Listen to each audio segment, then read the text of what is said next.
C'est l'information du jour. Eurostar va investir 200 millions d'euros dans la métropole. Une bonne nouvelle qui devrait profiter notamment au centre technique d'Helem, près de Lille. Ce complexe va réaliser la révision et la rénovation des aménagements intérieurs des rames actuelles, avec notamment l'installation du Wi-Fi, d'équipements d'information et de divertissement. Eurostar a également annoncé aujourd'hui la commande de 10 nouveaux trains à grande vitesse acier mince, préférant le groupe allemand au français Alstom, le tout pour un budget de 620 millions d'euros. Alstom a déjà contre-attaqué aujourd'hui, affirmant que les règles de sécurité en vigueur dans le tunnel sous la Manche n'autorisaient pas le passage des trains qu'Eurostar avait retenus. Et transport, toujours, le RER dans le Nord-Pas-de-Calais va-t-il dérailler avant même son démarrage ? On peut se poser la question aujourd'hui. On vous en parlait sur notre antenne. Mardi, Daniel Percheron, le président du conseil régional, avait annoncé le projet d'un RER reliant Hénin-Beaumont à Lille d'ici 2020. Alors qu'on pourrait penser que ce projet rassemblerait, aujourd'hui, au contraire, certains élus ont lancé une polémique. Les Verts et les socialistes ont dénoncé un manque de concertation avant l'annonce de Daniel Percheron avec son propre camp. Gilles Pargneaux, le président de la Fédération Nord du PS, va même plus loin. Pour lui, ce projet ne coûterait pas 900 millions d'euros comme annoncé, mais plutôt 2 milliards. Je vous propose d'écouter Daniel Percheron. Il répond à ces attaques au micro d'Élodie Bernachon.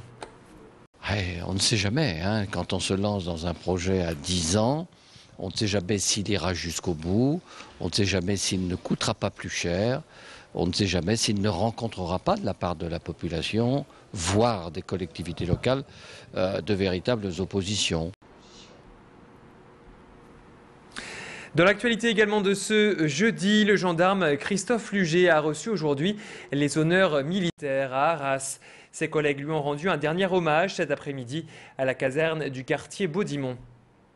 Je vous rappelle que Christophe Luget est mort lundi matin lors d'un accident près de Thérouanne, dans le Pas-de-Calais. Un camion a percuté le véhicule dans lequel il se trouvait sur la départementale 157. Un autre de ses collègues à bord a été blessé. Le major général de la gendarmerie avait fait le déplacement depuis Paris. Il a décoré Christophe Luget de la médaille de la Défense nationale échelon or, avec citation à l'ordre de la gendarmerie, tout en soulignant ses qualités humaines et professionnelles. Selon les premiers éléments de l'enquête, le chauffeur du poids lourd aurait perdu le contrôle de son véhicule avant de percuter la voiture des gendarmes. Le conducteur du camion, lui, est sorti indemne de l'accident. Il a été mis en examen pour homicide et blessures involontaires. On écoute le commandant Jackie Lefort au micro de Jean-Marc Courtin. Lorsqu'on s'engage au profit des citoyens, on est conscient qu'on prend des risques pour notre vie en permanence. Maintenant, toutes les précautions sont également prises en termes de formation, d'équipement des personnels. Sans cesse, on rappelle à nos personnels à avoir à faire attention, c'est extrêmement dangereux, ces missions. Mais la nécessité de lutter pour les citoyens contre la délinquance, sous quelque forme que ce soit, donc nous motive à le faire.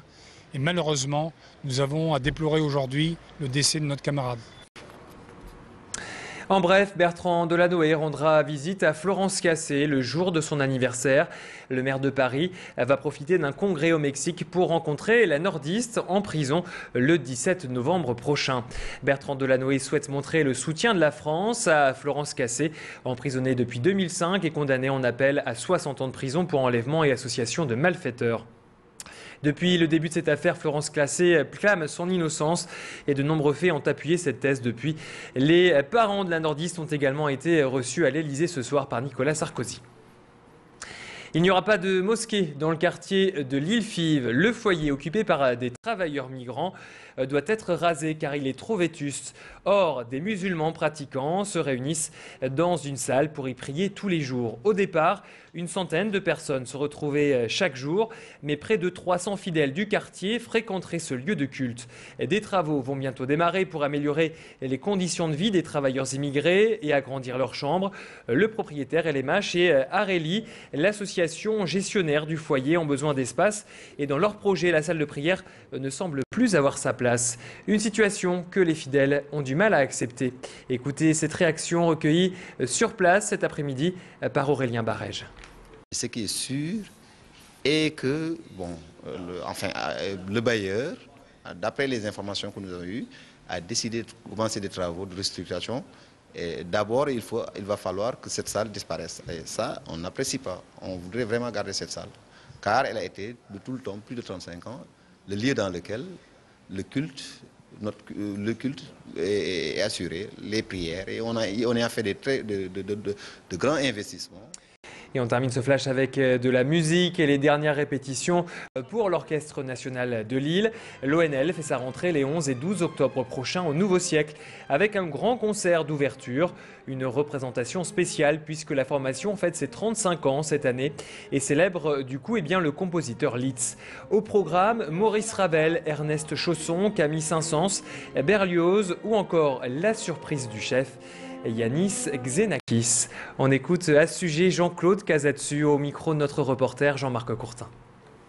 Yanis Xenakis était un très grand architecte, un mathématicien. Vous savez qu'il a participé au pavillon de Bruxelles, l'exposition internationale qui a eu lieu il y a pas 30 ans, 40 ans je crois.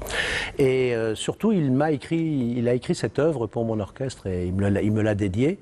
Et hélas, il est mort il y a 10 ans. Donc c'est un hommage que nous lui rendons avec une œuvre courte mais qui est tellurique, qui est une espèce de bataille de diplodocus, de tyrannosaures, d'iguanons, de mammouths dans Jurassic Park sonore.